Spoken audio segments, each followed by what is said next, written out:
Hi hello வணக்கம். நான் உங்கள் திவ்ய பாரதி 12th ஏடி பாரதி ஹையர் செகண்டரி ஸ்கூல். இன்றைக்கி நம்ம அறிவலை நிகழ்ச்சியில் என்ன பார்க்க போகிறோன்னா உள்ளாட்சி நிதி, லோக்கல் ஃபினான்ஸை பற்றி உங்களுக்கு தெரியுமா? உள்ளாட்சி நிதி அப்படின்னா இந்தியாவில் உள்ள உள்ளாட்சி அமைப்புகளின் நிதி பற்றியது. இது இந்தியாவில் பல்வேறு வகையான உள்ளாட்சி அமைப்புகள் உள்ளன. நம் நாட்டில் தற்போது செயல்பாட்டில் இருக்கக்கூடிய முக்கியமான 4 உள்ளாட்சி அமைப்புகளை பற்றி பார்க்கலாம். உள்ளாட்சி அமைப்புகளோட வகைகள்: கிராம ஊராட்சி, மாவட்ட வாரியங்கள் அல்லது ஜில்லா அமைப்பு, நகராட்சி, மாநகராட்சி. கிராம ஊராட்சி தோற்றம்: ஊராட்சியின் எல்லை வரம்பு என்பது ஒரு வருவாய் கிராமமாகும். சில சமயங்களில் 2 அல்லது அதற்கு மேற்பட்ட சிறிய கிராமங்கள் ஒரு ஊராட்சியின் கீழ் குழுவாக செயல்படுது. இதோட பணிகள் சாலைகள், தொடக்க பள்ளிகள், கிராம சுகாதார நிலையங்கள் ஆகியவை பஞ்சாயத்தால் நிர்வகிக்கப்படுது. குடிநீருக்கும் வேளாண்மைக்கும் நீர் வழங்கல் அவற்றோட எல்லைக்குட்பட்ட பொறுப்பு. கிராம ஊராட்சியின் வருவாய் ஆதாரம்: பொது சொத்து வரி, நிலம் மீதான வரி, தொழில் வரி, இப்படின்னு நிறைய சொல்லிக்கிட்டே போகலாங்க. அடுத்து நம்ம தலைப்புக்குள்ளே போகலாம். மாவட்ட வாரியங்கள் அல்லது ஜில்லா அமைப்பு தோற்றம்: அனைத்து கிராம பகுதிகளையும் உள்ளடக்கி மாவட்ட வாரியங்கள் மற்றும் மாவட்ட அமைப்புகள் மாவட்ட அளவில் தோற்றுவிக்கப்பட்டுள்ளன. இதோட பணி என்னன்னு பார்த்தீங்கன்னா, கிராம ஊராட்சிகளுக்கு உதவி செய்கிறது, வளர்ச்சி திட்டங்களை நடைமுறைப்படுத்துறது.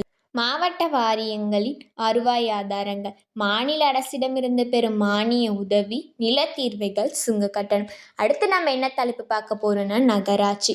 இதோட தோற்றம்: நகர பகுதிகளில் ஏற்படுகின்ற அமைப்புகள். இதோட பணிகள் என்னன்னு பார்த்தீங்கன்னா, துப்புரவு, பொது சுகாதாரம், சாலைகள், விளக்குகள், குடிநீர் வழங்கல், சாலைகளை தூய்மைப்படுத்துதல், பூங்காக்களை பராமரித்தல், சுகாதார நிலையங்கள் ஆகியவை இதோட பணிகள். நகராட்சி அமைப்புகளின் வருவாய் ஆதாரங்கள்: சொத்து மீதான வரிகள், வாகனங்கள், விலங்குகள் ஆகியவை மீதான வரிகள், திரையரங்கு வரி, மாநில அரசிடமிருந்து பெறுகிற மானிய உதவி. அடுத்து நம்ம என்ன பார்க்க போறோம்னா மாநகராட்சி தோற்றம்: நகராட்சியை ஒப்பிட்டு பார்க்கும்போது இவை பரந்த அதிகாரங்களையும் அதிக சுதந்திரத்தையும் பெற்றுள்ளன. இதோட பணி என்னன்னு பார்த்தீங்கன்னா, குடிநீர் வழங்கல், பாதாள சாக்கடை, தெரு விளக்குகள், சேரிகளை பண்படுத்துதல், நகர் திட்டமிடல் ஆகியவை தான் இதோட பணிகள். மாநகராட்சியோட வருவாய் ஆதாரங்கள்: சொத்து மீதான வரி, வாகனங்கள், விலங்குகள் ஆகியவை மீதான வரி, வாணிகம், வேலைவாய்ப்பு மீதான வரி, திரையரங்கு வரி, காட்சி வரி.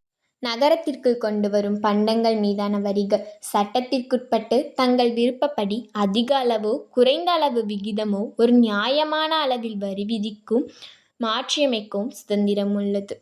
மற்றொரு நிகழ்ச்சியில் சந்திக்கும் வரை உங்களிடமிருந்து விடைபெறுவது திவ்ய பாரதி 12th ஏடி பாரதி ஹையர் செகண்டரி ஸ்கூல். நன்றி, வணக்கம்.